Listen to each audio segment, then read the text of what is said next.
বাংলাদেশ জামাতে ইসলামী ২ নং ওয়ার্ড নাগরপুর কর্তৃক আয়োজিত আজকের এই সভায় উপস্থিত পাতাঘাট ইউনিয়নের সম্মানিত আমির, উপস্থিত সম্মানিত সেক্রেটারি, উপস্থিত সম্মানিত নাগরপুর ওয়ার্ডের সভাপতি, উপস্থিত কর্মী ও সহযোগী ভাইদেরকে নবীজির শেখানো নবীজির শান্তির বানু সালাম, আসসালামু আলাইকুম।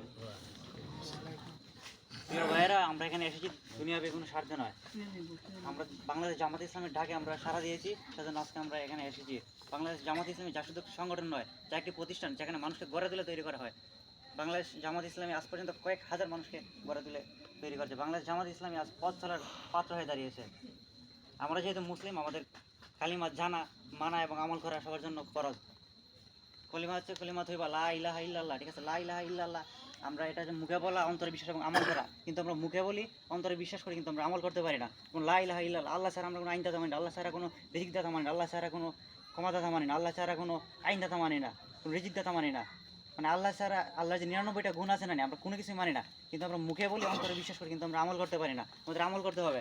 এই জন্য আল্লাহ তাআলা পবিত্র কোরআনের ৫৪ নং সূরা, সূরা কামারের ১৭, ২২, ৩২, ৪০ নং আয়াতে একটি আয়াত ৪ বার তিলাওয়াত করেছেন। ওয়ালাকা দাস্তানাল কুরআনা লিযিকরি ফাহাল মুত্তাকিন। আমি এই কোরআনকে সহজভাবে তৈরি করছি যেন তোমরা শিক্ষা গ্রহণ করতে পারো। কেউ কি আছো উপদেশ গ্রহণকারী?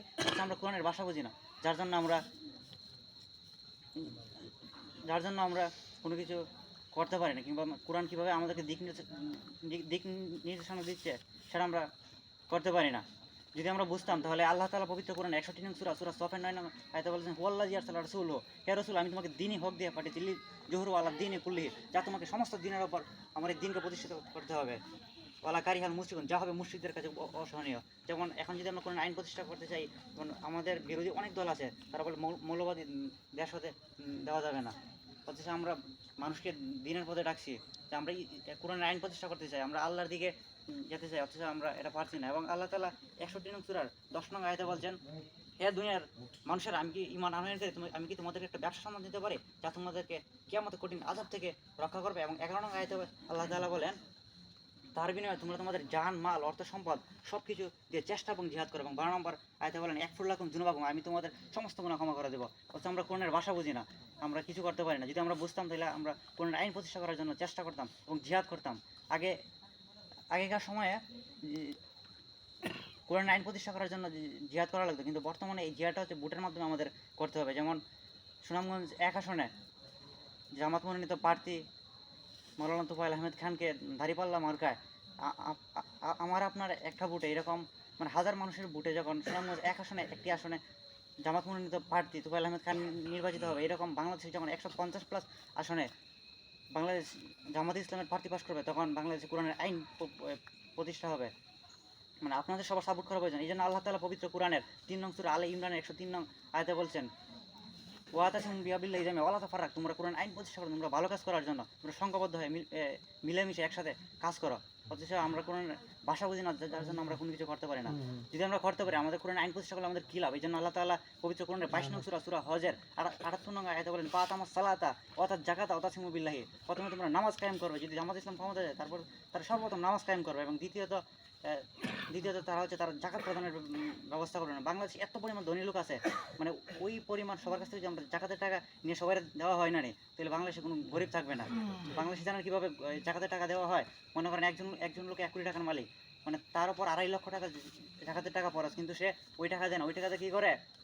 যারা গরিব তারা লুঙ্গি, শাড়ি ওই কিছু দেওয়া দেয়, যার কারণে মানে গরিবই থাকা যায়, ধনী হয়ে যায়, মানে যার কারণে কোনো লাভ হয় না। কিন্তু ওই টাকা যদি মোটা অঙ্কের টাকা আমরা একজন গরিব লোককে আমরা ১ লক্ষ টাকা দিই, সে ব্যবসা করতে পারবে, মানে সে পরবর্তী বছর সে অন্য লোককে সে জাকাত দিতে পারবে। কিন্তু অথচ আমরা এটা করতে পারি না। এবং ৩ নম্বর যে কাজটা হচ্ছে, তা হচ্ছে মানে আল্লাহর সাথে আমরা ভালো একটা সম্প্রীতি তৈরি করবো, কিন্তু এটা আমরা তৈরি করতে চাই, কিন্তু আমরা পারছি না। বাংলাদেশ মানে সৃষ্টি হয়েছে আজ ৫৪ বছরে, ১৯৭১ সালে যুদ্ধের মাধ্যমে আমরা বাংলাদেশ সৃষ্টি হয়েছে, মানে ৫৩ বছরে যারাই শাসন করেছে তারাই ফ্যাসিস্ট হয়ে উঠেছে। দেখেন বিগত ১৭ বছর স্বৈরাচার শেখ হাসিনা, মানে কোন ফ্যাসিস্ট উনি, মানে বাংলাদেশ জামাত ইসলামের নাম শুনলেই তাকে জেল, জুলম, গুম, খুন মানে সব কিছু করে ফেলতো। মানে আমরা এই যে আজকে এখানে প্রোগ্রাম করতেছি, এই প্রোগ্রামটুকু মানে আমরা পারতাম না, করতাম। মানে এই যে আমরা এতগুলো মানুষ জড়িত হয়েছি, এতক্ষণ দেখলেন পুলিশ মিনিমাম ১৫ থেকে ২০ জন এসে হামলা করলো না। মানে যারাই শাসন করেছে তারাই ফ্যাসিস্ট হয়ে উঠেছে। এখন আমাদের সব যোগ্য লোক আমাদের মানে শাসনে বসাতে হবে।